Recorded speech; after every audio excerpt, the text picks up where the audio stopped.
आइए आज का सत्र शुरू करते हैं। ओम येन द्यौरुग्रा पृथिवी च दृढ़ा येन स्वहस्तभितं येन नाकः यो अन्तरिक्षे रजसो विमानः कस्मै देवाय हविषा विधेम। ओम शांति शांति शांति।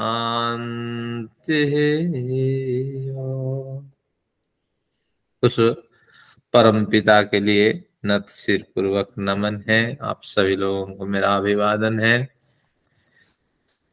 न्याय दर्शन आज तृतीय अध्याय पे पहुंच रहा है और आप सभी लोगों का बड़ा सहयोग रहा है के अध्ययन में। और सहवीर्यम करवावहै, सभी साथ मिल करके हमने प्रयत्न किया और यहाँ तक हम पहुंच पाए। तो तृतीय अध्याय पे पहुंचते हैं। थोड़ा इस तरह अध्यात्म का जीवन में प्रवेश होना चाहिए, यूं ही तो समय भी व्यतीत हो जाता है, लेकिन कुछ अध्यात्म की चर्चा हो जाए।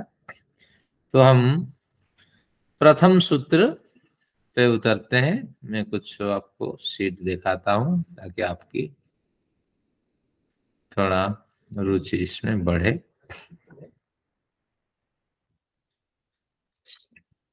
इसमें जो कक्षा पत्रक है, सीट जो 39 अभी बन चुकी है और कक्षा पत्र का हमारा एक जो कक्षा है 70 पे पहुंच चुकी है।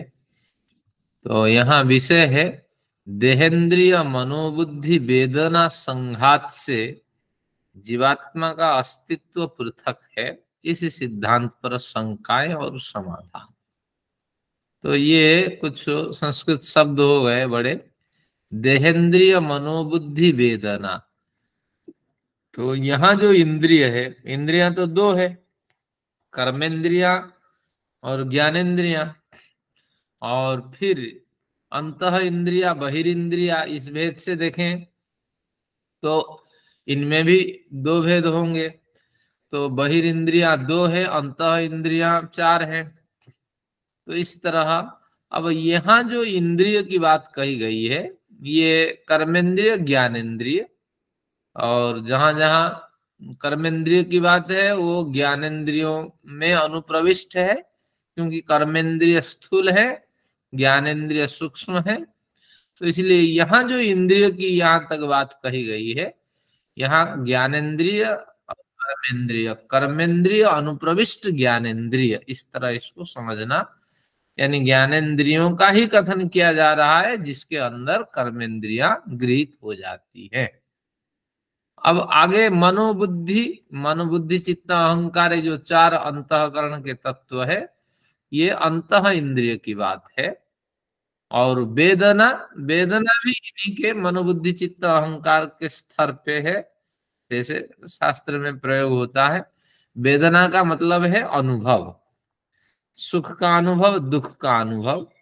तो इस तरह देह, इंद्रिय, तो यानी ज्ञानेन्द्रिय, कर्मेंद्रिय और अंतः इंद्रिय मनोबुद्धि वेदना। तो वेदना यानी मन है, बुद्धि है, और मन बुद्धि के संयुक्त होने पर जो सुख दुख आदि अनुभूति होती है, तो इस तरह उनका यहाँ कथन है। और संघात यानी समुदाय। तो हमारे पास क्या है? देह है, ज्ञानेन्द्रियां कर्मेंद्रियां हैं, मनोबुद्धि रूपी अंतः इंद्रियां हैं, और कुछ भावनाएं हैं, सुख की भावना, दुख की भावना, जिसे वेदना शब्द से कहा, विद ज्ञाने, जानने की प्रवृत्ति। तो इस तरह इनका संघात यानी इनका समुदाय हमारे पास मौजूद है। तो इन समुदाय से जीवात्मा का अस्तित्व पृथक है, ये इस प्रकरण का विषय है। ये बड़ा लंबा चलेगा, इस पे चर्चाएं होगी। आज थोड़ी सी चर्चा में प्रवेश थोड़ा सा होगा। तो इस सिद्धांत पर शंकाएं और समाधान। सबसे पहले इन्होंने अपने विचार रखा, सिद्धांति ने यानी सूत्रकार ने अपने विचार रखा। क्या विचार वो हमें बताना चाहते हैं, हम सूत्र जब पढ़ेंगे तभी पता लगेगा। तो सिद्धांति ने सबसे पहले अपनी प्रतिज्ञा वाक्य, अपना प्रतिज्ञा वाक्य रखा। सूत्र नंबर 1 आप निकालिए। आज ठंड के कारण, अत्यधिक ठंड के कारण शायद बजाज साहब नहीं आ पाए। 295 पृष्ठ है और इसमें प्रथम सूत्र है, दर्शन स्पर्शनाभ्याम एकार्थ ग्रहणात्। दर्शन स्पर्शनाभ्याम एकार्थ ग्रहणात्। दर्शन और स्पर्शन के द्वारा एकार्थ ग्रहण होने के कारण एक ही विषय का जो अर्थ है, प्रयोजन है, एक ही विषय होने के कारण जिससे हम देखते हैं उसी समझ के साथ फिर उस वस्तु को भी स्पर्श करते हैं। आम को हमने देखा आंखों से और देखते हुए हस्त रूपी त्वचा के इंद्रिय के माध्यम से आम का स्पर्श भी किया।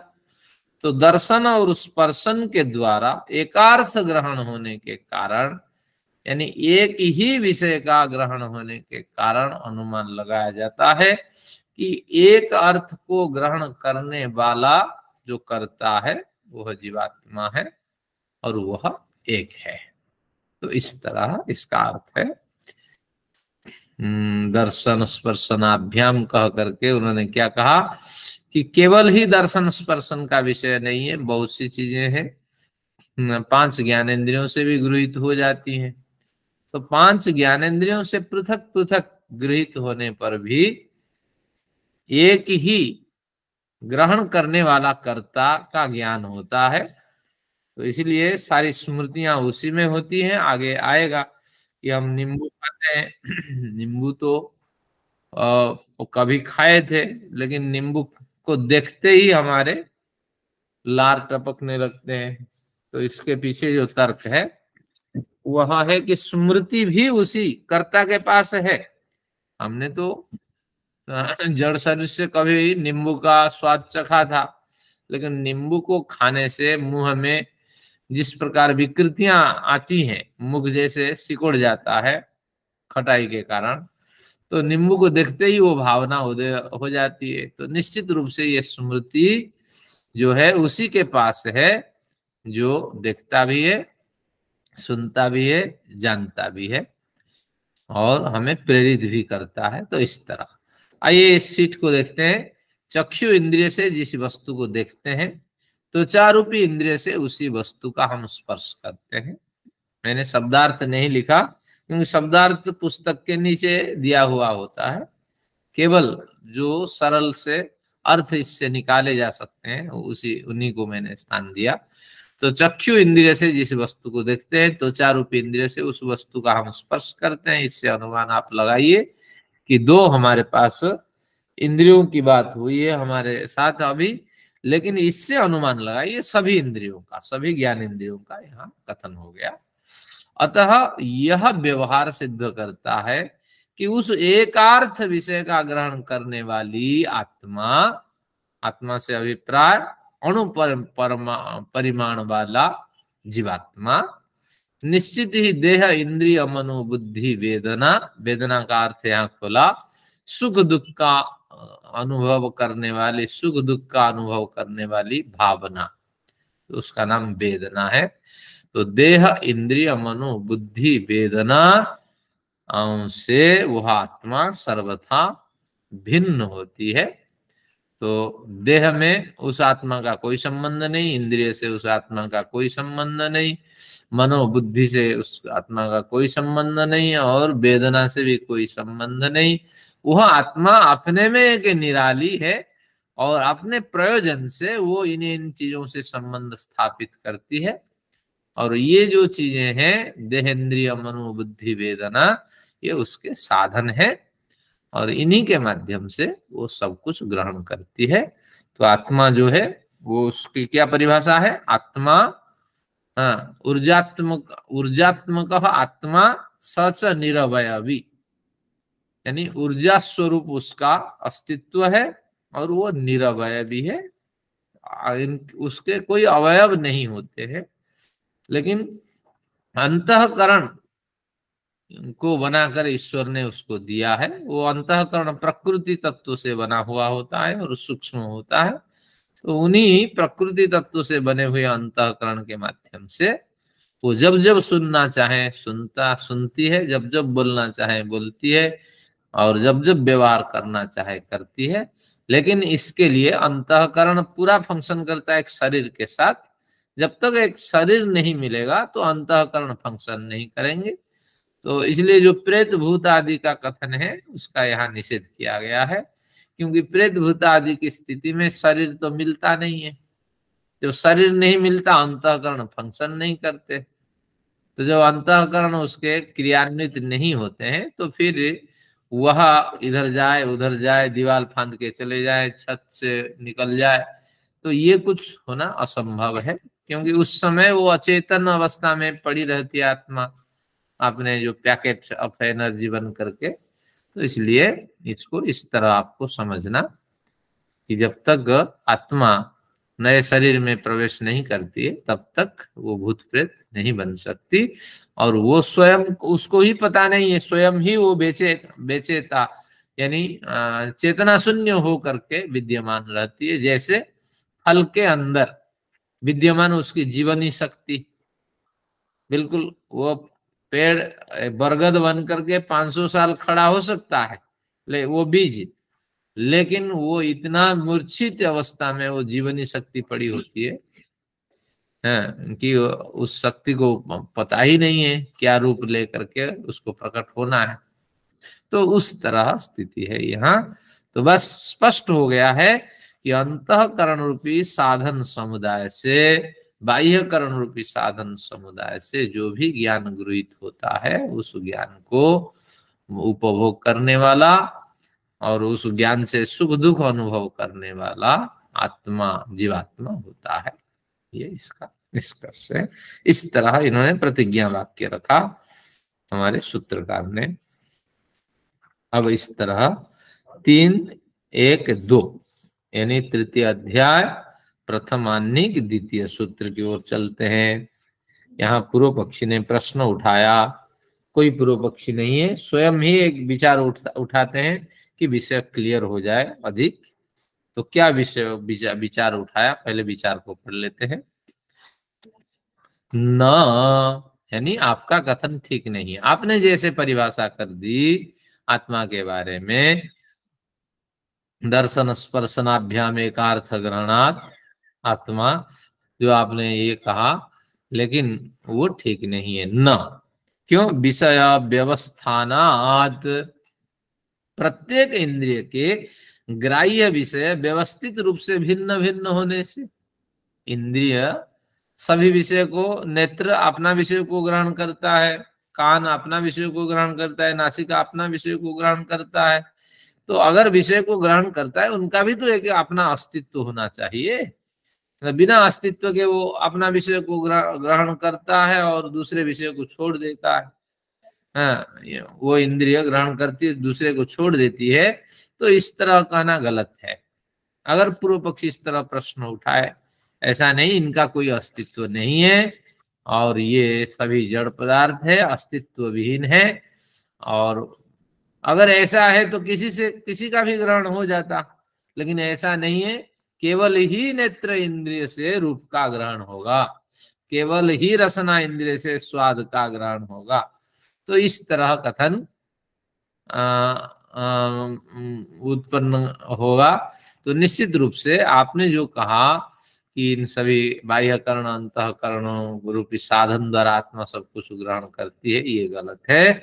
तो प्रत्येक इंद्रिय कहता है विषय व्यवस्थानात्, प्रत्येक इंद्रिय का जो विषय ग्रहण की व्यवस्था है वो बिल्कुल सुचारू रूप से देखी जाती है। तो इसीलिए इंद्रियों का ही चेतन तत्व माना, इंद्रियों को ही चेतन तत्व माना जाना चाहिए, क्योंकि ग्रहण करने का धर्म चेतन का है और हर एक इंद्रिय अपना ही विशेष पदार्थ को ग्रहण करती है, दूसरे को ग्रहण नहीं करती है। तो इनको इंद्रियों को चेतन मानने में आपको क्या परेशानी है? आपकी आत्मा आपके साथ हो, हमें कोई हानि नहीं, लेकिन इतना तो माने कि यह आत्मा है ही नहीं, छोड़ दीजिए, आत्मा तो दिखती नहीं है। तो जिनसे विषय गृहित होती है, विषय गृहित होता है, तो उनको आप चेतन मानो ना। इस तरह अगर पूर्व पक्षी प्रश्न उठाए तो आप क्या समाधान देंगे, क्या समाधान आपका होगा? तो इस तरह एक प्रश्न उठ के खड़ा हुआ। तो इसी को थोड़ा और खोला गया भाष्यकारों के द्वारा। तात्पर्य वो हुआ कि नेत्र का विषय रूप है, तो जीवा का विषय रस है, और कान का विषय शब्द है। तो इस तरह विषय की व्यवस्थानात, विषय की व्यवस्था, व्यवस्थान बना हुआ है, विषय का व्यवस्थान यानी व्यवस्था बनी हुई है। अतः प्रत्येक इंद्रिय चेतन मूर्ति बन करके अपने अपने विषय को ग्रहण करती है। इन सभी इंद्रियों तथा मन बुद्धि सुख दुखादि समवेदनाओं का अधिष्ठान यह शरीर अनेक चेतनाओं का संघात है। तो बस जितनी इंद्रियां हैं तो अपने अपने विषय को इंद्रियां ग्रहण करती हैं। तो इस हिसाब से 5 ज्ञानेंद्रियां हैं, और ज्ञानेंद्रियों के अंदर छिपे हुए हैं 5 कर्मेंद्रियां। भले ही कर्मेंद्रियों का यहाँ कथन नहीं हुआ हो, लेकिन ज्ञानेंद्रियों से कर्मेंद्रिय भी प्रेरित होते हैं। तो इसलिए 5 ही यहाँ इंद्रिय का विषय है। तो 5 चेतन तत्व और मन बुद्धि और वेदना के साथ, ये सभी मन बुद्धि वेदना भी एक एक चेतन तत्व हैं। तो इतने चेतन तत्व संघात बना करके इस शरीर में रहते हैं। तो इस तरह भाष्यकार ने विचार रखा। तो इतने चेतन तत्वों के शरीर में प्रभावी रहने की स्थिति में अगर कोई कहे इन सभी से भिन्न चेतन तत्व जीवात्मा तत्व अलग है, और वही दृष्टा ज्ञाता भोक्ता कर्ता आदि है, तो इस सिद्धांत को हम मानने के लिए तैयार ही नहीं है। भैया जिसके बारे में कहा जा रहा है वो स्वयं ही अभाव है, उसका संबंध दूर दूर तक नहीं है, और आंखों से हम रूप को देख रहे हैं और कह रहे हैं कि आत्मा देख रही है। तो ये गलत है। आंख रूपी चेतन इंद्रिय के द्वारा मैं रूप को देख रहा हूं।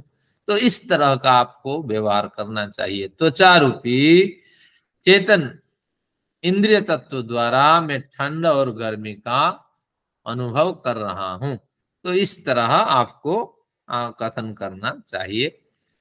इस तरह इन्होंने भाष्यकार और सूत्रकार ने कहा। एक बार फिर सूत्र को देखिए। न, आपने जो पूर्व प्रकरण में कहा कि बाह्य इंद्रिय और अंतर इंद्रिय के माध्यम से आत्मा समस्त विषय को ग्रहण करती है, न उस विषय को हम नहीं मानते हैं, क्योंकि विषय व्यवस्थानात प्रत्येक इंद्रिय का ग्राह्य विषय व्यवस्थित होने से निश्चित रूप से इंद्रियों को हमें चेतन मानना चाहिए, और जो दिखाई नहीं पड़ता उसके बारे में निरर्थक क्यों प्रयास करें, क्यों सोचें।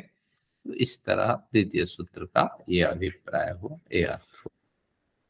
अब तृतीय सूत्र पे चलते हैं। कुछ मित्र लोग हमारे आते रहते हैं।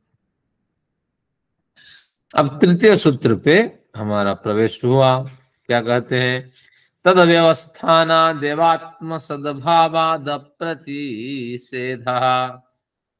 तद व्यवस्थाना देवात्म सद्भावाद प्रतिषेध। तद व्यवस्थानात, अब सिद्धांति इसमें प्रश्न उठा करके फिर समाधान, उठाया गए प्रश्न का समाधान देता है सिद्धांति। इंद्रियों से उनके भिन्न भिन्न विषय गृहीत होने की जो सुव्यवस्था है, तो उसके कारण से तद व्यवस्थानात, आपने कहा कि हर इंद्रिय की अपनी एक अलग व्यवस्था होती है, वो अपना विषय को ग्रहण करती है। तो यानी सुव्यवस्था की आपने बात की, तो तद व्यवस्थानात, उस सुव्यवस्था प्राप्त होने के कारण से, एवं आत्मसद्भावात, जब संज्ञा तोड़ेंगे तो एवं आत्म सद्भावाद, यहाँ आत्मा की सत्ता सिद्ध हो जाती है। इंद्रियों की अपने अपने विषय ग्रहण करने की सामर्थ्य की पुष्टि होते ही आत्मा की सत्ता स्वयं ही सिद्ध हो जाती है। इस तरह हमारे सिद्धांती कहना चाहते हैं, यानी सूत्रकार कहना चाहते हैं। कोई गलत नहीं है, हर इंद्रिय की विषय ग्रहण व्यवस्था भिन्न है और उससे आत्मा की सत्ता सिद्ध हो जाती है। आगे खोलेंगे किस तरह सिद्ध होती है। तो क्या सिद्ध होती है कि एक शरीर में चेतन जीवात्मा का होने की सिद्ध हो जाती है। शरीर में एक पृथक चेतन जीवात्मा है, इससे सिद्ध होती है। अतः शरीर में इन व्यवस्थाओं के व्यवस्थापक एक पृथक आत्मसत्ता नहीं है, इस प्रकार आप निषेध नहीं कर सकते। सूत्र पे आइए।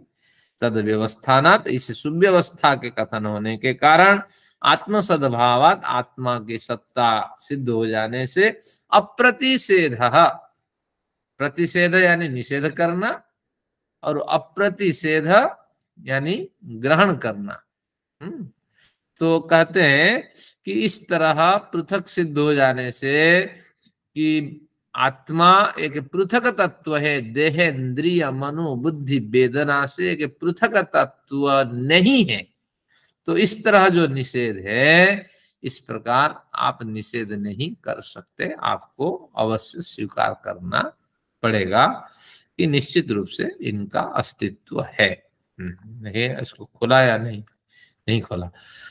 तो तात्पर्य ये हुआ कि कैसे व्यवस्थान होता है कि आत्मा जो होती है, जीवात्मा, वो शक्तिशाली है और शक्तिशाली होने के कारण जो शक्तिमान होता है वो अपने आसपास अपने साधनों को बटोर करके रखता है।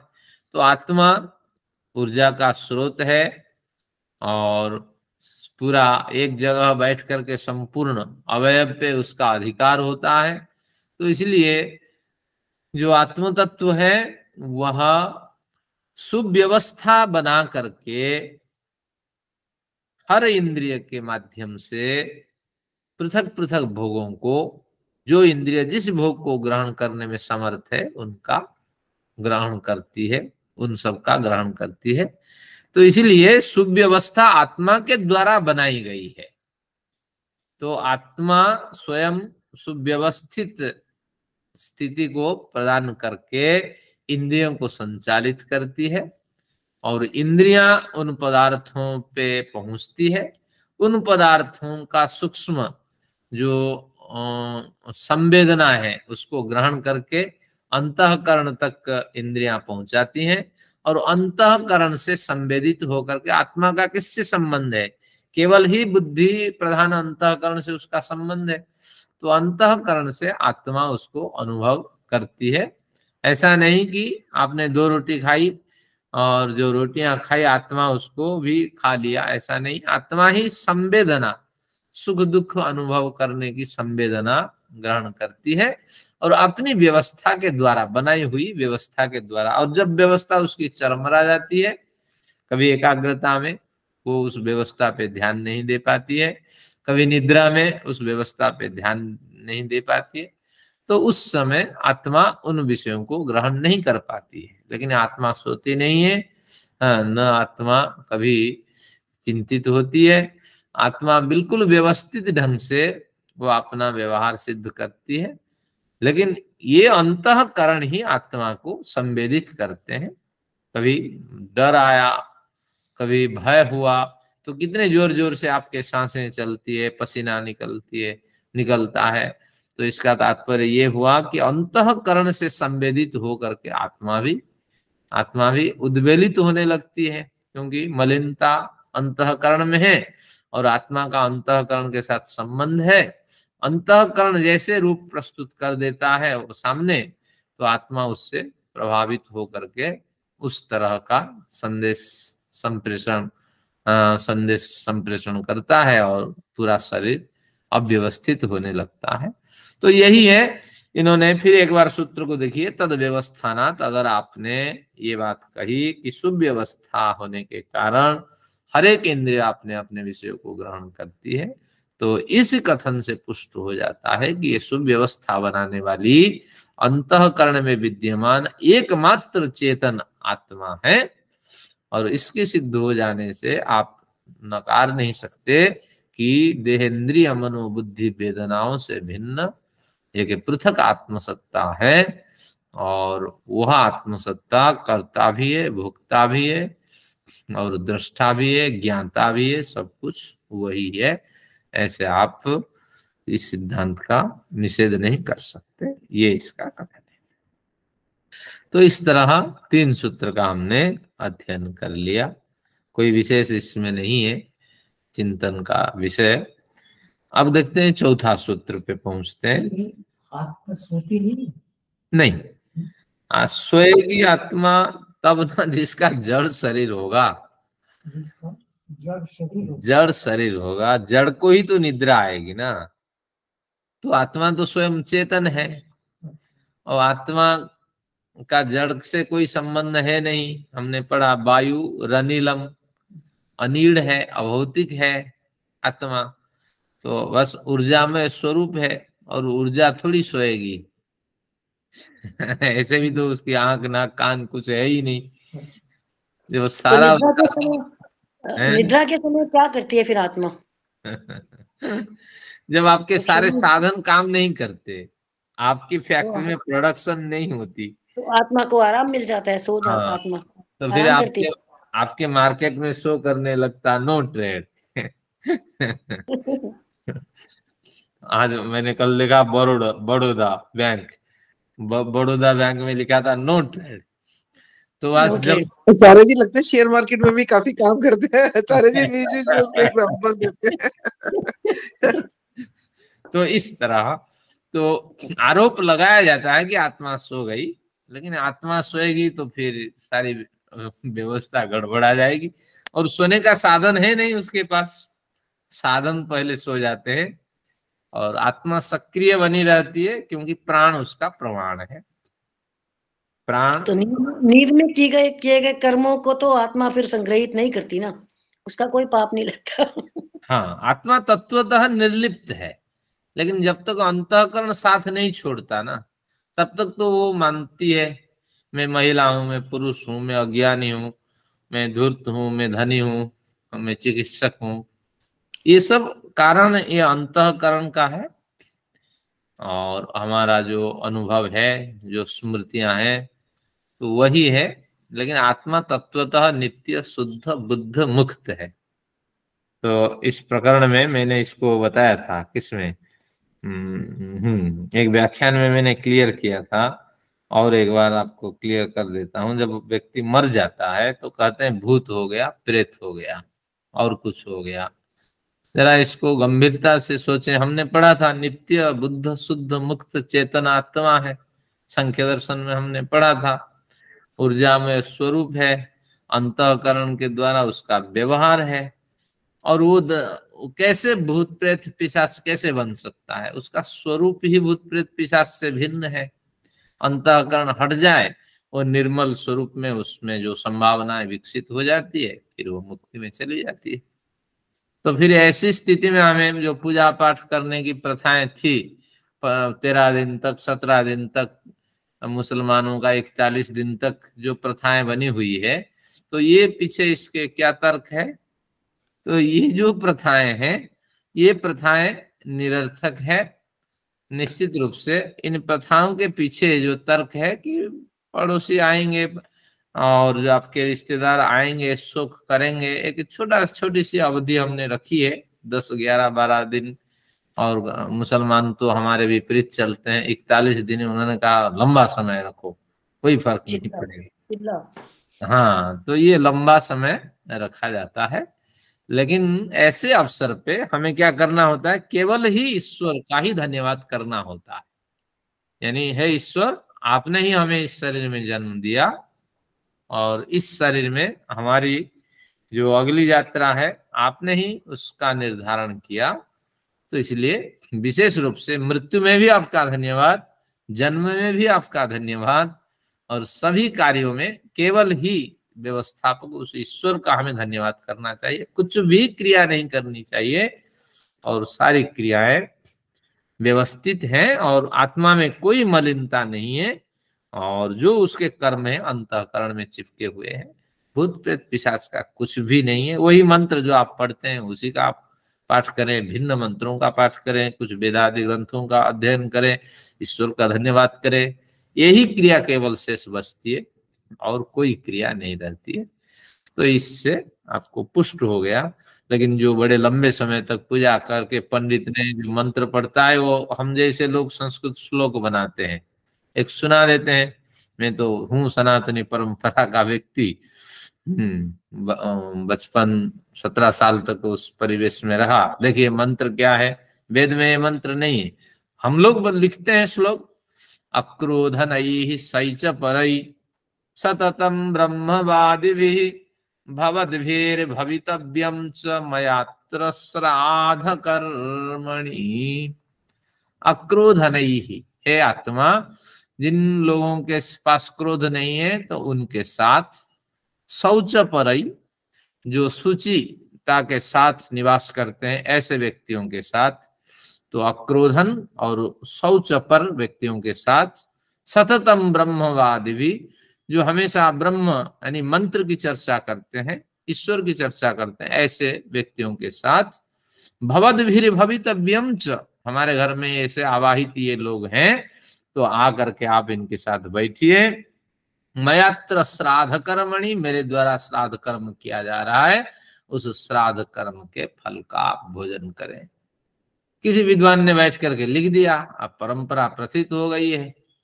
हाँ, बस इसको पढ़ करके अब श्राद्ध पंडितों को खिलाओ, फिर श्राद्ध उसको खिलाओ, फिर पितृ तीर्थ अलग होता है उसमें पिंडदान करो, जल तिलक छिड़को। भला आत्मा से क्या आप ऐसे बुला ले तो आत्मा आ जाएगी, और आप मंत्र से बोलते हैं, मंत्र क्या संस्कृत शब्द से बोलते हैं तो आत्मा भी आ जाएगी, इसमें क्या फर्क है। तो ये सब निरर्थक विधियां हैं।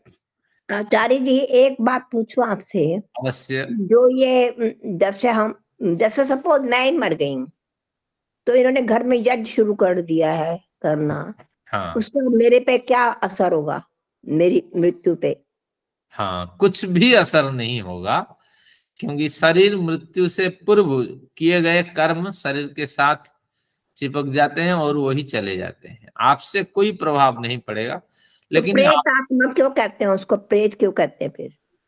हाँ, गुरु जी, हाँ, अवश्य। ओम, मैं एक बात कहना चाहता हूँ। अवश्य। पहले कहीं पढ़ा था कि प्रेत मतलब मरा हुआ, हाँ, और भूत मतलब भूतकाल में, पास्ट में हो गया। तो ये हाँ, क्या सही है, आप बताएं। हाँ, मैं क्लियर करता हूँ ये दोनों का। प्रेत में संधियां हैं, तोड़ दीजिए। प्र जमा इत, इत ईण धातु से बनता है। प्र यानी भली भांति, तो भली भांति प्रकर्ष रूप से, इत यानी गति कर गया, गति हो गई है जिसकी, भली भांति इस लोक को छोड़ करके, बद्धात्मा शरीर को छोड़ करके जिसकी गति हो गई है दूसरे लोक में, तो वो प्रेत है। बस। जी। अब भूत देखते हैं, 5 भूतों से, 5 भूतों को हम भूत कहते हैं। भवंती भूतानी, जो 5 भूत क्या बनते हैं ना, हमारे शरीर के उपादान बनते हैं, हमारे शरीर निर्माण के साधन बनते हैं, भोजन के साधन बनते हैं, जो निरंतर कुछ ना कुछ बनते रहते हैं, वो 5 भूत है। तो उन्हीं भूतों में मिल जाना, बस ये भूत है। तो भूत ये है कि 5 भूतों तत्व मिल गए, और जो चेतन तत्व वो आपने जगह ले लिया, तो इसलिए यही है भूत। शरीर में पृथ्वी आदि तत्वों में मिल गया शरीर, और प्रेत यानी इस बद्धात्मा शरीर को छोड़ के वो चला गया। तो भैया हवन की यात्रा हाँ, यात्रा उसकी हो गई, हमारे साथ उसका कोई संबंध नहीं है। आप कितना भी दें उसको नहीं मिलने वाला है। और उसकी स्मृति को याद करके अगर 10-12 दिन आपने हवन किया तो ये फल अलग से आपके खाते में क्रेडिट होगा, क्योंकि 10 दिन तक, 12 दिन तक, 17 दिन तक आपने ईश्वर का धन्यवाद किया। हवन में है क्या? यह आत्मदा वलदा, जिसने हमें आत्मा को प्रदान किया, आत्मा का परिशोधन किया, जिसने हमें बल दिया, मानसिक शारीरिक बल आदि।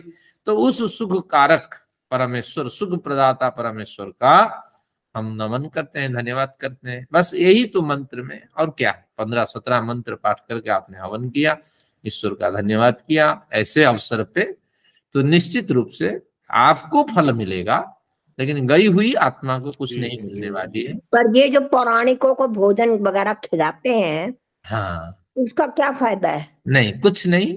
महर्षि ने तो यहाँ तक कहा केवल ही 3 दिन में सारे संस्कार कर देना, जल ही देना। देखिए पढ़ के जो आपके ग्रंथ है, क्या है, सत्यार्थ प्रकाश में लिखा हुआ है ना। हाँ, सत्यार्थ संस्कार प्रकाश। विधि, संस्कार विधि।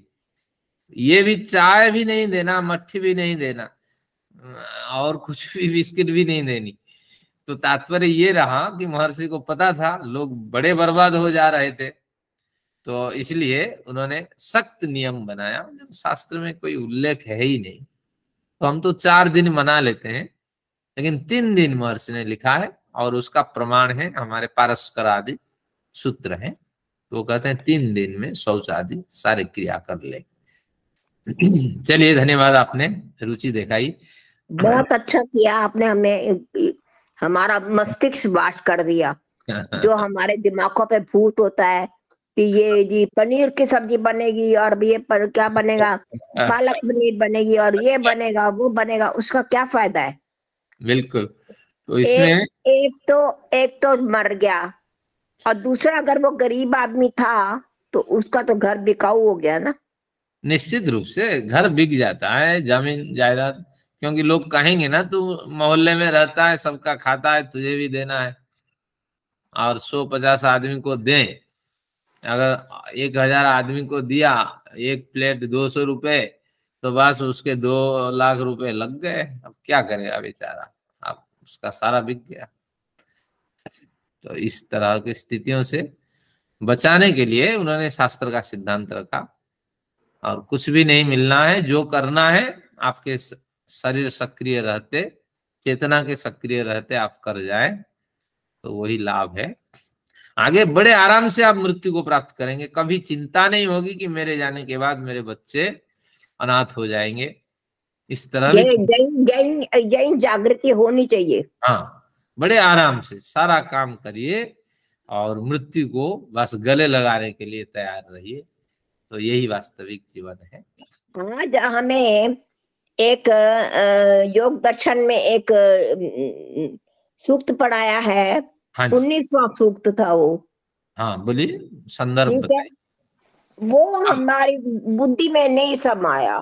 भाव बताइए, मैं बता दूंगा। उसमें ये था कि जैसे पृथ्वी है वो अकेला है, तत्व है, और वायु जो है वो 2 बन जाते हैं, ऐसे उन्होंने बताया, मुझे समझ नहीं आया। हाँ, तो परंतु मैं आपको अपनी बात क्लियर कर देती हूँ। मैंने अपने मन में प्रण किया हुआ है कि मैं बोलूंगी नहीं, समझ आए या ना आए। जो और सारे पूछ रहे हैं, तो उन्हीं में मेरा भी प्रश्न का सवाल उत्तर आ जाएगा। चलिए, मैं क्लियर कर देता हूँ। ये हाँ, तैत्तिरीय उपनिषद का विषय है, कहीं कहीं भाष्यकार इसको कोट करते हैं। ये मैं बता दूं आपको वो कौन सा वाला है। हाँ, 19वां था मेरा, जहां तक ख्याल है। ठीक है, मैं क्लियर कर देता हूँ, यही है। तस्माद्वा ए तस्मादाकाशः संभूतः। कहते हैं उससे, उस परम पिता से आकाश का निर्माण सबसे पहले हुआ। तो परम पिता से आकाश का निर्माण क्यों होगा? क्योंकि परम पिता रूपी निमित्त कारण के रहते ईश्वर से कुछ नहीं बनता। ईश्वर निरपेक्ष है, लेकिन ईश्वर निमित्त कारण बनता है। समय आने पर जब सृष्टि बनाना होता है, तो फिर ईश्वर रूपी निमित्त कारण से क्या कंपन उत्पन्न होता है, सारा तो उसी में आश्रित रहता है। तो फिर आकाश संभूत, आकाश यानी महाकाश नहीं, भूत आकाश, ये जो विशाल आकाश दिख रहा है जिसके ओर छोर नहीं है, इसके अंदर सृष्टि निर्माण के लिए कुछ पिंड बनने लगते हैं, और पिंड जगह घेरते हैं। तो इसलिए आकाश संभूत, सबसे पहले परमेश्वर रूपी निमित्त कारण से आकाश की उत्पत्ति हुई। तो आकाश में एक गुण है, शब्द गुण है। फिर आकाशाद वायु, हाँ, फिर आकाश से वायु की उत्पत्ति हुई।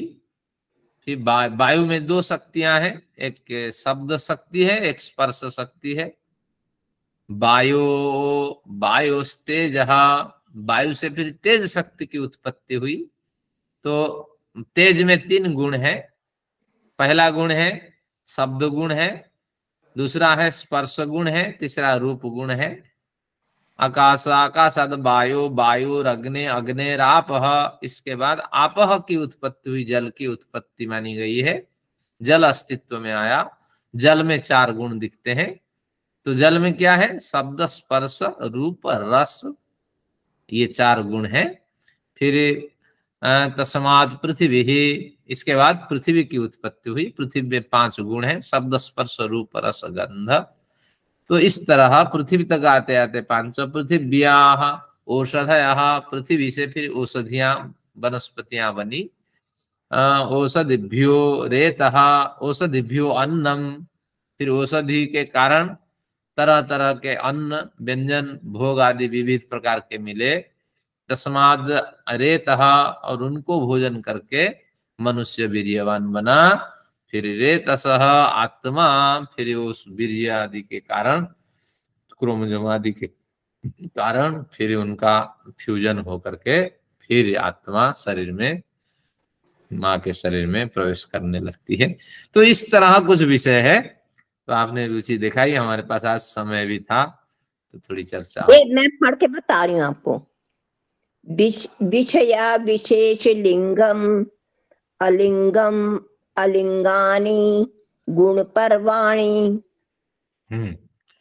ठीक है, लिंग, अलिंग और गुण पर्व है। ठीक है, तो इन तीनों की चर्चा हो रही है, लिंग की, अलिंग की और गुण पर्व की। अलिंग कौन है ना? प्रकृति है। लिंग यानी कारण है। तो प्रकृति तत्व अलिंग है, यानी अलिंग से अभिप्राय है कि उसका संबंध किसी से नहीं, वो स्वयं निरपेक्ष है। फिर उससे लिंग की उत्पत्ति होती है। लिंग, अलिंग से लिंग की उत्पत्ति। लिंग क्या है ना? उससे जो जुड़ा हुआ है संबंध।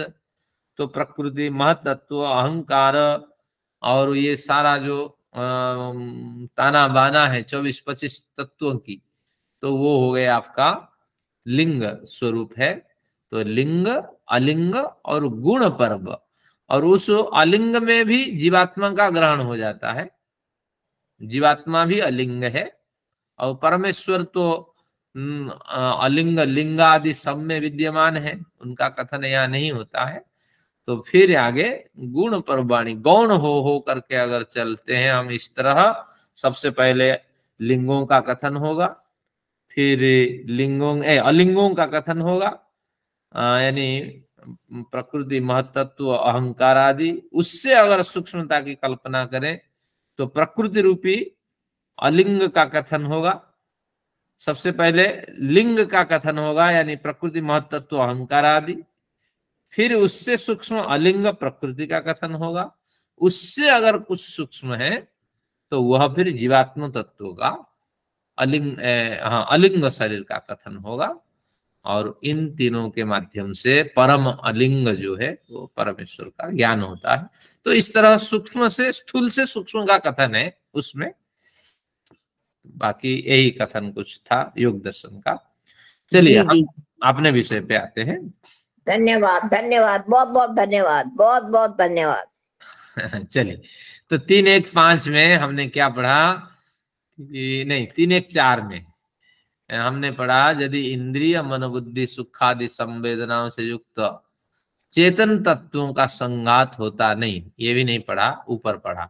तीसरे नंबर पे हम थे। तीसरा सूत्र पढ़ा है, चौथा पढ़ना है। हाँ, तीसरे में यही कहा, तद व्यवस्थानात। आपने अगर सुव्यवस्था की बात कर दी इंद्रियों की, तो उस सुव्यवस्था से पुष्ट हो जाती है कि वहां आत्मसत्ता विद्यमान है। और मालिक के रहते ही तो सुव्यवस्था बनेगी। और एक घर है और उसमें मालिक नहीं है तो अच्छी व्यवस्था कैसे बन जाएगी? तो इस न्याय से आपको मान लेना पड़ेगा मालिक है और वो जीवात्म तत्व है। तो इसलिए जीवात्म तत्व पृथक नहीं है शरीर में, ऐसा आप नहीं कह सकते। और संघात, चेतनों का संघात ही शरीर में विद्यमान है, ऐसा आप नहीं कह सकते। इस तरह सिद्धांत ने तीसरे में अपने विचार रखा। अब चौथे विचार पे चलते हैं। चौथा नंबर सूत्र देखते हैं। चौथा में कहा शरीर दाहे पातका भावात। अब सिद्धांत ने फिर अपने पक्ष की पुष्टि के लिए एक और विचार रखा कि शरीर दाहे, यदि इंद्रिय मन बुद्धि सुखादि संवेदनाओं से युक्त शरीर चेतन तत्वों का संघात होता तो मृत शरीर को जलाते वक्त पाप अवश्य होता। तो शरीर दाहे, मृत शरीर को दहन करते वक्त पातक का अभावात, लोक में पाप का अभाव देखा जाता है। बड़े आराम से हम शरीर को जला देते हैं, इसमें पाप नहीं होता है, जबकि शरीर में हजारों बैक्टीरिया होती है। हाँ, और इसके बाद अनुसयी आत्माएं भी होती हैं। अनुसयी आत्मा जो जन्म अभी लिए नहीं है, कहीं भी वो रुक सकती हैं ईश्वरीय व्यवस्था के हिसाब से, वो पकड़ में नहीं आती है। जब वेदांत पढ़ेंगे तो अनुसयी आत्मा की बड़ी चर्चा होती है, उसमें उसका ज्ञान होगा।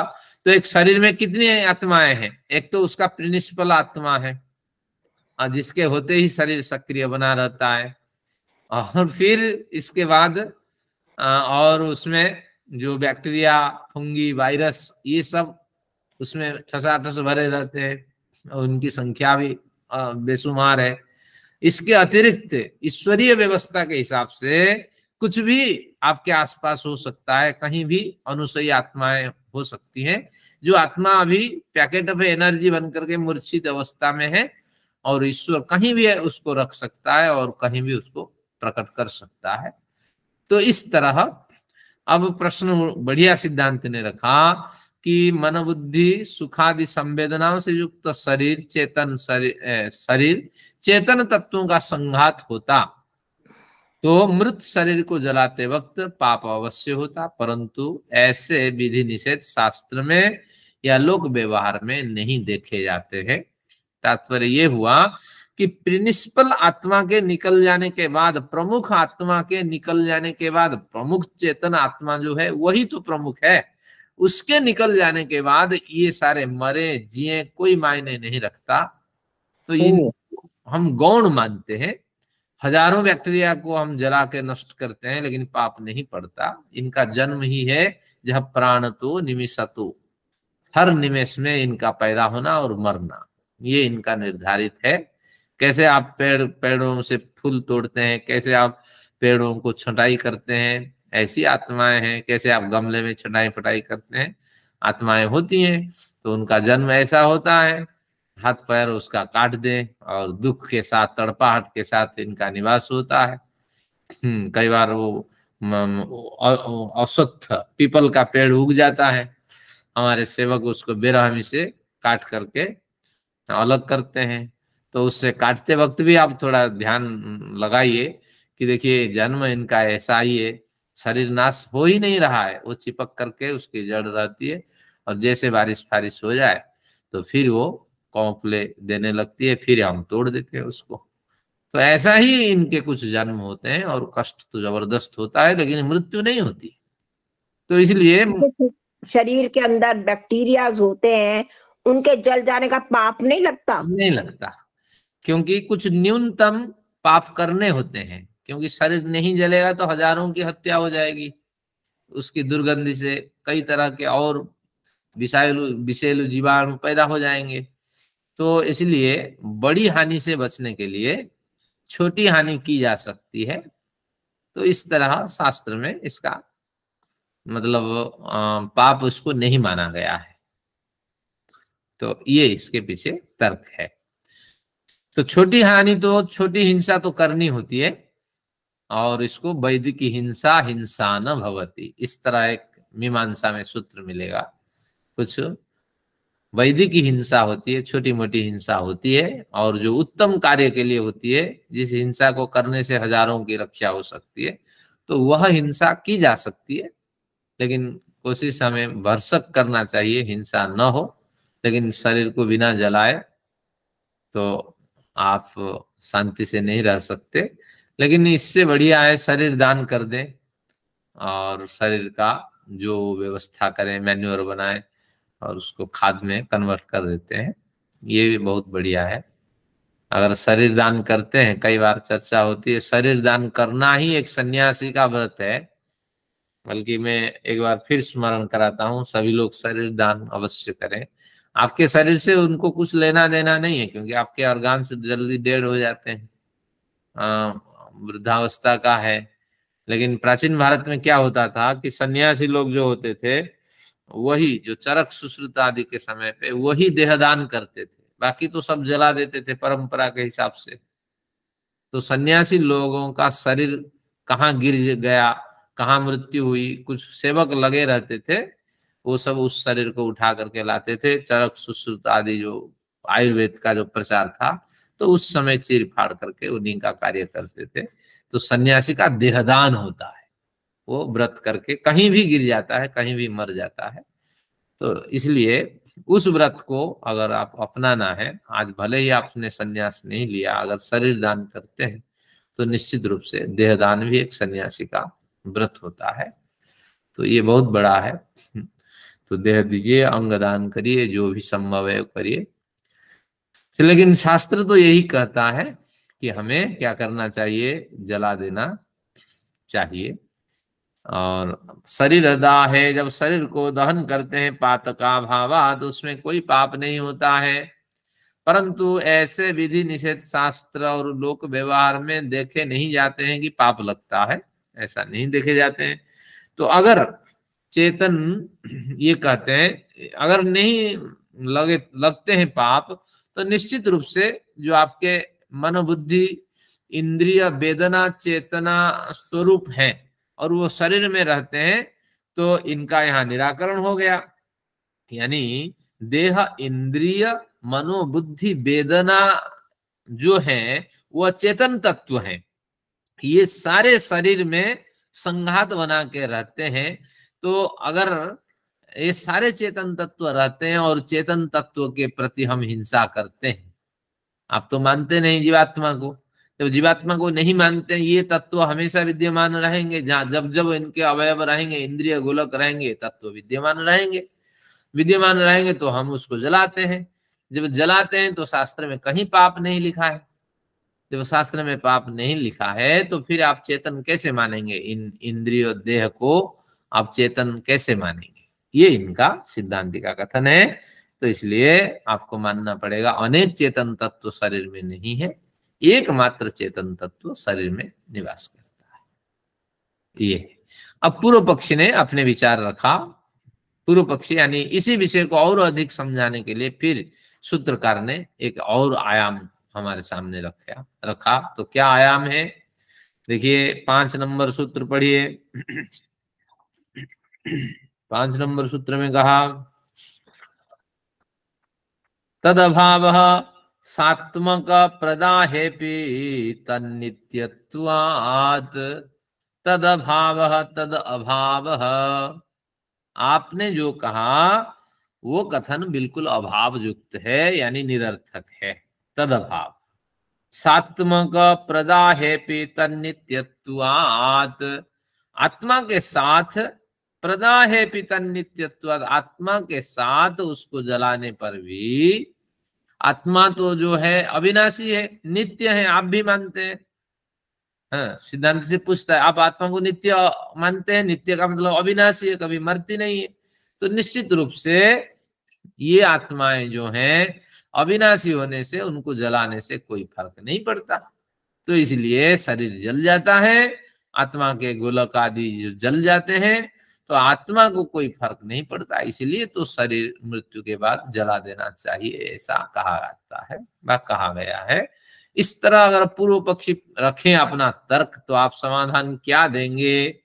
बढ़िया तर्क है यहाँ कि भैया ये चेतन तो हमेशा बनी रहती हैं इंद्रियां और शरीर आदि में, लेकिन चेतन तत्वों में कोई फर्क नहीं पड़ता अविनाशी होने के कारण। अब हमने पढ़ा ना, न जायते वा म्रियते कदाचिन्नायं भूत्वा भविता वा न भूयः। हाँ, ये गीता में ये कभी पैदा नहीं होती आत्मा, कभी मरती नहीं है। न शोषयति मारुत, हवा उसको नहीं सोख सकती और आग उसको नहीं जला सकती, जल उसको नहीं गला सकता। तो इस तरह हमने पढ़ा, तो इसलिए ये अग्नि से कोई फर्क नहीं पड़ेगा, तो इसलिए हम शरीर को जला देते हैं। इस तरह अगर कोई तर्क रखे तो इनको मिल गया बढ़िया अवसर, किनको, हमारे सिद्धांति को यानी सूत्रकार को। समाधान क्या बढ़िया दिया, देखिए समाधान कहा, न कार्याश्रय कर्तृवधात, न कार्याश्रय कर्तृवधात, कि नहीं आपने जो कहा वो त्रुटिपूर्ण है। ये सूत्रार्थ में इस सूत्र को खोलेंगे, लेकिन एक भूमिका में आपको समझना पड़ेगा कि शरीर को जलाते वक्त अविनाशी आत्मा नहीं जलती, उसका गोलक जल जाता है। अगर ये कथा आपका ये कथन त्रुटिपूर्ण है, मृत शरीर को जलाने के समय जीवित शरीर को भी जलाने के समान जीवित शरीर को भी जलाया जा सकता है, भैया पाप किस लिए लगेगा बताइए। मृत शरीर में भी वही देह, इंद्रिय, मनो, बुद्धि, वेदना से युक्त चेतन तत्व विद्यमान है, और जीवित शरीर में भी वही विद्यमान है और कर्मठता से अधिक रूप से विद्यमान है। और हम जीवित शरीर को जला देंगे, प्राणियों की हिंसा करेंगे जबरदस्त, बकरे को मारेंगे, मुर्गे को मारेंगे, कॉकरोच को मारेंगे, मच्छर को तो मसल देंगे, सब कुछ करेंगे। भाई चेतन आत्मा तो अविनाशी है, उसको कोई पीड़ा नहीं होती है। तो इसलिए मृत शरीर को जलाने के समान जीवित शरीर को भी जलाया जा सकता है, क्योंकि इंद्रिय आदि में विद्यमान आत्माएं तो चेतन है और अविनाशी है। शरीर जलते वक्त अविनाशी आत्माएं विनष्ट नहीं होंगी। अगर इस सिद्धांत को माना जाए तो दूसरों की हत्या कर व्यक्ति पाप का भागी नहीं होगा। तो किसी को आप मारें, किसी को सताएं, कुछ करें, आत्मा में कोई फर्क नहीं पड़ती। तो इसलिए आत्मा अजर है, अमर है, इस तरह का प्रश्न उठने लगेगा। तो फिर आप क्या समाधान करेंगे ना? समाधान ये सूत्र में बताया, छठे सूत्र में, कि समाधान तत्वतः यही है, इसीलिए दूसरों की हम हत्या नहीं करते हैं, जीवित शरीर को नहीं जलाते। तो क्या है देखिए, न कार्याश्रय कर्तृवधाद। पूर्व पक्षी शंका का समाधान यह है कि कार्याश्रय जीवित शरीर के प्रति हिंसा करने से पाप अवश्य होता है। जीवित प्राणी के शरीर को जलाने से देह इंद्रिय से भिन्न प्राणी शरीर में स्थित एकमात्र चेतनात्मा अपने भोग और मोक्ष का परम आश्रय शरीर को खो देती है। तो कार्याश्रय, कार्य क्या है आत्मा का? भोग और अपवर्ग। भोग को भोगे या साधना आदि से निष्ठ होकर के अपवर्ग को प्राप्त करें, परम स्थान को प्राप्त करें, बेहतरीन जन्म को प्राप्त करें। तो इसलिए कार्याश्रय, कार्य का जो आश्रय है, भोग और मोक्ष रूपी जो कार्य है, उसका परम आश्रय शरीर है। शरीर के रहते ही तो सब कुछ होगा। तो इसलिए अगर किसी प्राणी की हम हत्या करते हैं तो वो प्राणी तो अपना भोग भोग नहीं पाया, जो भोग लेके आया था, फिर उसको दोबारा जन्म लेना पड़ेगा, फिर माँ बाप के ऋणी बनना पड़ेगा, फिर माँ बाप को कष्ट देगा, स्वयं भी कष्ट को प्राप्त करेगा, और इस तरह इस समय भी तड़प तड़प करके मरेगा। तो इसलिए भोग और मुख्य जो कार्य है उसका परम आश्रय शरीर को आत्मा खो देती है। आगे क्या कहता है ना? कार्याश्रय कर्तृवधात, और कर्ता का भी वध हो जाता है। इस भोग के संपादन में कर्ता यानी परम साधन जो इंद्रियां हैं उनका भी वध हो जाता है, उनका भी विनाश हो जाता है। यानी शरीर नष्ट हो जाता है, कार्य मोक्ष और भोग रूपी कार्य का परम आश्रय शरीर नष्ट होता है, और उन भोग मोक्ष को देने वाली कर्ताएं जो है इंद्रियां हैं, वे साधन रूपी जो कर्ताएं हैं, तो वो भी कर्त्रियां नष्ट हो जाती हैं। तो इन सभी ईश्वर प्रदत्त व्यवस्था का उच्छेद करने वाला व्यक्ति पाप का भागी होता है। तो इसलिए देह को नष्ट करने के कारण, इंद्रियों को नष्ट करने के कारण, उसकी जो यात्रा चल रही थी उस यात्रा में हस्तक्षेप करने के कारण ईश्वरीय व्यवस्था को का उच्छेद करने वाला व्यक्ति पाप का भागी होता है। तो इसलिए हम किसी की हिंसा नहीं करते हैं, जीवित शरीर को नहीं जलाते हैं और मृत शरीर को जलाते हैं। प्रश्न उठेगा जीवित शरीर को क्यों नहीं जलाते हैं? ये सूत्र छठा आपको याद रखना, कार्याश्रय कर्तृबधात। कार्य का आश्रय शरीर, भोग मोक्ष रूपी कार्य का आश्रय शरीर, और कर्ता यानी उनका संपादन करने वाला, भोग मोक्ष का संपादन करने वाली जो कर्त्रियां हैं, कर्ता के स्त्रीलिंग में कर्त्रियां हैं, वे इंद्रियां हैं। तो इनके बध होने के कारण निश्चित रूप से ईश्वरीय व्यवस्था का उच्छेद हो जाता है और इस ईश्वरीय व्यवस्था रूपी कानून को हाथ में लेने वाला पाप का भागी बनता है। तो इसलिए किसी की आप हत्या न करें, कोशिश करें। मच्छर तो इन दिनों मर रहे हैं, मर चुके होंगे काफी, लेकिन आप भले पूरे कपड़े पहनिए और व्यवस्थित रूप से आप रहिए। नेट फेट, मच्छरदानी के जो नेट, मस्क्यूटो नेट, उसको लगाइए, लेकिन कोशिश करें मच्छर की हत्या न करें। इसीलिए जीवित शरीर के प्रति हिंसा नहीं की जाती है। मृत शरीर को इसलिए जलाया जाता है क्योंकि इस शरीर स्थित एकमात्र चेतन जीवात्मा पहले ही उस शरीर त्याग कर निकल चुका होता है। तब उस शरीर को जलाकर कोई पाप का भागी नहीं होता है। जब आप मूली खाते हैं ना, तब जो प्रिंसिपल आत्मा वो निकल चुकी होती है, लेकिन कहेंगे मूली में ताजगी कैसी, प्याज में ताजगी कैसी, आलू में ताजगी कैसी? तो ताजगी के पीछे तर्क है, यहाँ प्राण शक्ति है। तो हमारे पास दो तरह के प्राण होते हैं, एक तो पंच प्राण है, वो आत्मा के साथ चला जाता है, लेकिन जो सूक्ष्म प्राण है वो अभी विद्यमान होते हैं। देवदत्त, कृकल, नाग, कुर्म, कृकल, देवदत्त, धनंजय। तो ये जो 5 प्राण हैं ये अभी विद्यमान रहते हैं, कुछ पल उनको सक्रिय बनाए रखते हैं। जैसे कहते हैं कितने 8 घंटे तक आपका हाथ अगर कट गया है तो उसकी सर्जरी हो सकती है।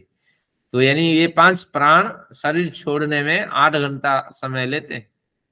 तो इसलिए इस तरह मूली में थोड़ी और अवधि अधिक है, प्याज में, आलू में ईश्वरीय व्यवस्था के हिसाब से कि व्यक्ति भोग कर सके, वो प्राण काफी देर तक उसमें ये 5 प्राण रहते हैं।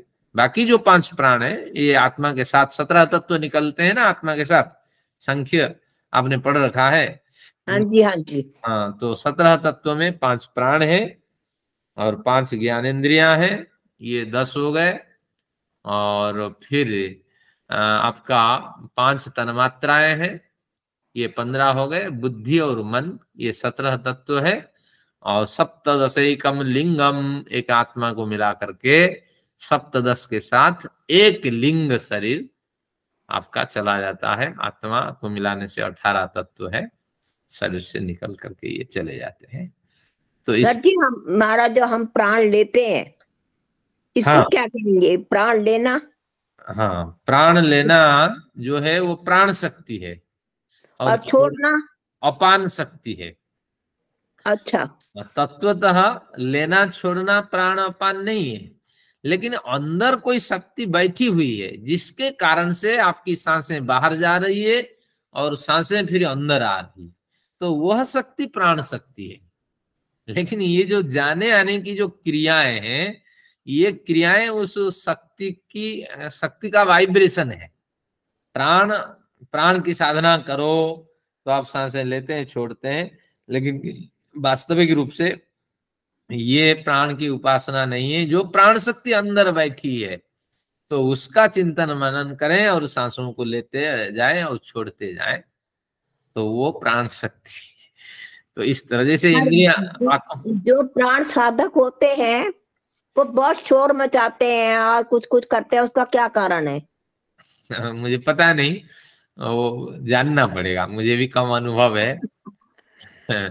मैं साधना में गई थी, हाँ, और जो प्राण साधक थे वो हो कभी कैसी कैसी एक्टिंग कर रहे थे, कभी कैसे, कभी डांस कर रहे थे, कभी कुछ कर रहे थे।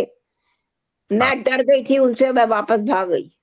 हाँ, कई लोग होते हैं अपने विनोद के लिए, शरीर को क्रियाशील बनाने के लिए कुछ ना कुछ करते रहते हैं। तो इस तरह आज समय हो गया है, मैं एक बताता हूँ। जो पूर्व पक्षी ने कहा कि ये सब भी इंद्रियां हैं और ये सब भी चेतन हैं, उसने ये कहा ना। हाँ, यानी वो सब भी चेतन है। हर तो जब इसको इंद्रियां जलाएं, चेतन ये है, सब इंद्रियां चेतन है, 5 ये इंद्रियां पूर्व पक्षी ने चेतन कहा। हो गई, हाँ फिर हाँ मनो बुद्धि वेदना, हाँ, ये वो 3 सब चेतन है। ये सब चेतन हो गए। तो जब हाँ शरीर मरने के बाद जलाएंगे तो क्या कह रहा है वो, कि फिर क्या क्या क्या संवाद है इनका आपस का, वो क्या कह रहा है और वो सिद्धांति क्या कह रहा है? बिल्कुल, उन्होंने कहा कि सिद्धांति ने कहा शरीर को हम जला देते हैं, आपके चेतन तत्व अगर शरीर में रहते हैं तो चेतन के सक्रिय रहने पर, क्योंकि शरीर के मर जाने पर वो आपके चेतनाएं तो नहीं जाएंगी ना, क्योंकि देह में आपकी चेतना है, देह अभी है, देह नष्ट होने पर चेतना जाएगी ना। और इंद्रिया में आपकी चेतना शक्ति है, इंद्रिया भी अभी है, मन बुद्धि वेदना ये सब कुछ आपके अंदर चेतना बन करके शरीर के अंदर विद्यमान है, इनके सारा संघात शरीर में है। तो अब जब जलाते हैं तो चेतना के सक्रिय रहने पर जिस शरीर को जलाया जाए तो वो हिंसा होना चाहिए, हिंसा होनी चाहिए, लेकिन शास्त्र में कहा गया कि शरीर को, मृत शरीर को जलाया जा सकता है, उसमें कोई हिंसा नहीं है। और आत्मा जो चेतना है तो वो पहले ही निकल जाती है, हाँ वो उसको जलाने में कोई हर्ज नहीं है फिर। हाँ, तो फिर यहाँ बाद में समाधान दिया कि इसलिए नहीं जलाया जाता है, इसलिए नहीं जलाया जाता है जीवित शरीर को, क्योंकि इसमें देह का विनाश होता है और इंद्रियां विनाश को प्राप्त कर जाती हैं, तो इसलिए जीवित व्यक्ति का नहीं जलाया जाता है। मृत व्यक्ति का इसलिए जलाया जाता है क्योंकि आत्मा जब स्थान नहीं मिलता, थोड़ी सी मतलब परेशानी होते ही आत्मा निकल जाती है, बाकी प्राण पूर्व शक्ति। पक्षी ऐसी बात तो नहीं कह रहा है ना कि जीवित शरीर को जला दो, वो सिर्फ ये कह रहा है कि ये तो चेतन है, ये सब भी, ये तो नहीं कह रहा कि वो जिंदा शरीर पूर्व को जला पक्षी ने दो। कहा ना कि आत्मा तो जलती नहीं है, शरीर को जला दिया, चाहे वो मृत शरीर है चाहे वो जीवित शरीर है, फर्क क्या पड़ता है इससे? तो उसने कहा जो जीवित शरीर है, सूत्रधार ने ये कहा कि जो जीवित शरीर है उसको दुख होगा, और किसी को दुख देना वो पाप है, बिल्कुल, वो पाप है। इसलिए है कि आत्मा तो, चाहे आत्मा को जला दो या शरीर को जला दो, आत्मा तो निकल गया, वो तो है कि शरीर खत्म हो गया, तो उसको तो जलाने में कोई दुख नहीं है, कोई मतलब पाप नहीं है।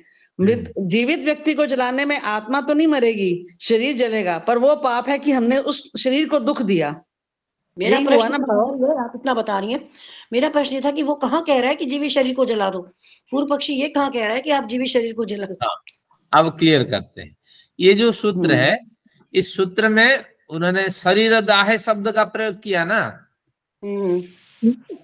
देखिए 5 नंबर सूत्र में किया ना, शरीर दाहे पातका भावात, आपकी चेतन सत्ताएं शरीर में विद्यमान है, तो जब उस शरीर की मृत्यु हो जाती है, आपकी चेतन सत्ताएं तो नहीं मरती है ना, क्योंकि इस देह में शरीर है, क्योंकि देह ही उनका अधिष्ठान है, देह नष्ट नहीं हुआ है अभी, जलाने पर तो नष्ट होगा ना। तो जब हम देह को नष्ट करेंगे तो चेतन सत्ताओं जो आपकी विद्यमान है, 5-7 चेतन सत्ताएं, तो उनके प्रति हिंसा होगी, तो हिंसा करना तो पाप है, लेकिन शास्त्र में पाप नहीं बताया गया है। तो इस तरह 4 में ये बात कही गई। और फिर बात इसमें भाष्यकार के माध्यम से छन करके बात आई कि तात्पर्य ये हुआ कि अगर इसको हम मान लें, उन्होंने तर्क भी दिया कि इसलिए शरीर को जलाया जाता है क्योंकि जो अविनाशी आत्मा है उसको देह जलने पर उसको पीड़ा नहीं होती है, इसलिए शरीर को जलाया जाता है। तो इसलिए ये तर्क जो रखा 5वें सूत्र में, तो उसका समाधान 6ठे में बिल्कुल 2 टुकड़ों में दिया कि इसका मतलब है कि जीवित शरीर को भी जलाया जा सकता है, क्योंकि जीवित शरीर के जलने से चेतन आत्मा को कष्ट नहीं होगा और वो जलेंगी नहीं और हमें कोई पाप नहीं पड़ेगा। जीवित मृत दोनों शरीर जलाए जा सकते हैं। बात समझ में आई या नहीं अनुराधा जी? पता नहीं, अभी तो नहीं समझ में आई।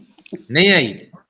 एक बार फिर इसको पढ़िएगा, फिर समझ में आएगा, बहुत सी चीजें होती है इसको। बाकी तो उदयवीर जी ने कोई विशेष इस पे टिप्पणी नहीं की, मैंने पढ़ा था कल परसों। और ये जो हमारी मृतक शरीर है, हम उसको दान कर दें, एनाटॉमी डिपार्टमेंट में तो इसकी और दुर्गति होती है, पड़ी रहती है, सड़ती रहती है। कोई नहीं, शरीर से आत्मा निकलने के बाद आपका अस्तित्व, आपका कर्तृत्व अब शरीर पे नहीं है। ये शरीर आखिर में खाद बनेगा ना, बैक्टीरिया का खाद बनेगा या दूसरों के खाद बनेगा, पेड़ पौधों का, और तो कुछ नहीं हो सकता। तो आपके शरीर में अगर लाखों जीवात्मा पलते हैं तो आपको तो लाभ है, हानि कहाँ है? बात समझ रहे हैं ना?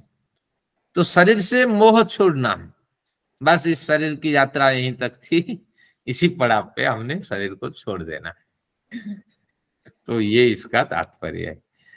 तो आइए सत्र पूरा करते हैं, फिर इस पे चिंतन मनन करिए और एक बार पढ़िए। जो विषय क्लियर नहीं है बाद में चर्चा कर सकते हैं, कोई ऐसी बात नहीं। चलिए, धन्यवाद आज आपका। आप सभी सन्यासी व्रत ग्रहण करें और शांति पाठ। आप कह रहे बजाज साहब नहीं आए हैं? हाँ हाँ, बजाज साहब आ गए हैं। देर में आए हैं, बजाज साहब की हाजिरी आज नहीं लगेगी। ओम द्यौः शान्तिरन्तरिक्षं शान्तिः पृथिवी शान्तिरापः शान्तिरोषधयः शान्तिः वनस्पतयः शान्तिर्विश्वे देवाः शान्तिर्ब्रह्म शान्तिः सर्वं शान्तिः शान्तिरेव शान्तिः सामा शान्तिरेधि। ओम शान्तिः शान्तिः शान्तिः। वैदिक का अभिवादन सभी को, सब प्रेम, नमस्ते। नमस्ते जी, धन्यवाद जी। एक बढ़िया बात याद आई, हमारी वेद कुमारी माता जी चाहती हैं कि बजाज साहब नहीं आए। जैसे वेदांत दर्शन पढ़ेंगे सूत्र उसमें होता है।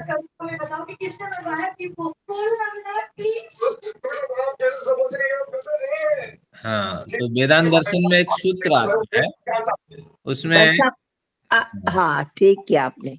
तो वेदांत दर्शन में एक सूत्र आता है, उसमें लिखा होता है कि मुक्तात्माएं जब मुक्ति की स्थिति में पहुंच जाती हैं आत्मा, तो वहां भी मित्रता होती है।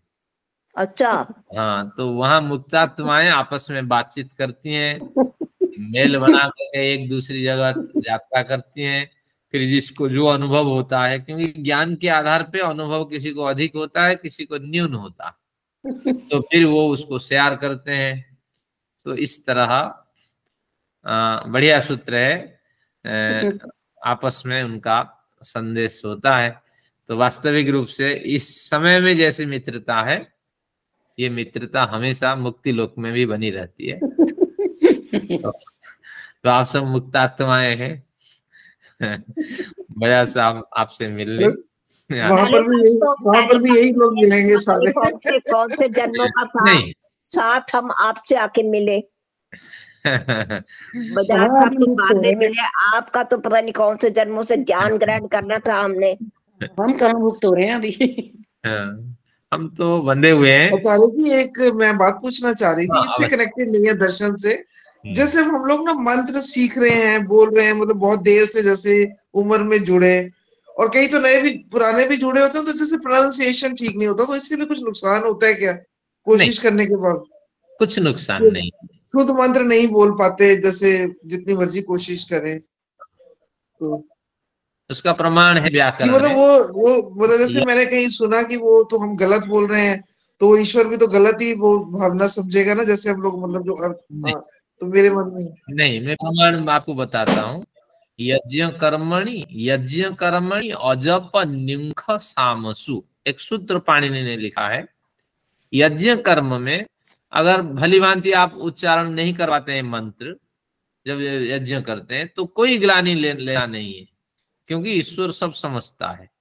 फिर अजप निंख सामसु, जब जप करते हैं, अगर भली भांति उच्चारण नहीं कर पाते हैं, अजप जब जप नहीं करते हैं, केवल चिंतन करते हैं, मंत्र आधा स्मरण है आधा भूल जाता है, तो भी कोई पाप नहीं है।